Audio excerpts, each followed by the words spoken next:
Այն ժամանակ մեր փողոցները ժամը 5-ից 6-ից սկսում էին լվանալ։ Հենց մեքենաներ էին, սենց դեմը սենց մի հատ բան էր, ու սենց մեծ ստրոյայով փողոցները լվանում էին։ Գնում եմ տեսնում այդ մեքենան կանգնած է։ Այդ վարորդը գլուխը հանում է սենց հանում։ Շոկ հա։ Ասում եմ, այո, շոկ հա։ Ու սենց անցնում եմ։ Ասում է, ջրեմ։ Ում մտքով կանցնի, որ կարող է տենց բան անել։ Ասի ջրի։ Երեխեք որ չմիացրեց այդ։ Ոչ ես մի մետր թռա։ Այս աչքերը զգացի իջան ներքև, սա տուշը։ Սենց շորս կպել է, ոնց որ ես տկլոր լինեմ։ Դրա հատուկ է ջրեբը։ Ու այն ժամանակ մենք Ամերիկայից բարիկներ էինք բերել Արցախի։ Շատ մոդա էր։ Դու որոշել էիր այդ օր այդ բարիկով դուրս գալ։ Հա, չգիտեմ ինչի էի որոշել։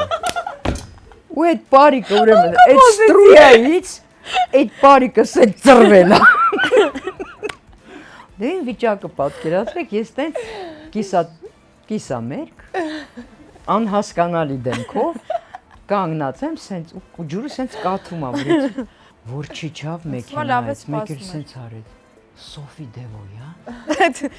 Ասի, ես եմ, սենց արեց։ Սենց ա եղել, նոր ճանաչել ա, որ Սոֆի։ Զգացի, որ ծռվել ա, որտեվ ստեղ էր հասել, սենց դզեցի։ Ասեց, խնդրում եմ, ես ինչ անեմ ձեզ համար, ասում ա, որ մի ձևի ձեր սիրտը առնեմ։ Սա ես ինչ շատ վատ եմ զգում։ Նստեք ես ձեզ տանեմ։ Ոյ, ավելի վատ չէր կարա լինել։ Ջրեցի քերիկ չի։ Հիմա ինձ այս մեքենայով տանեք տուն, այն ժամանակ էլ մարդիկ սիրում են նայել։ Ում հետ եկավ։ Հիմա չգիտեմ։ Հա։ Ասի մնում է այս մեքենայից իջնեմ, ասեն, տեսակ Սոֆի Դևոյան ինչ մեքենայով արդեն տուն գալի։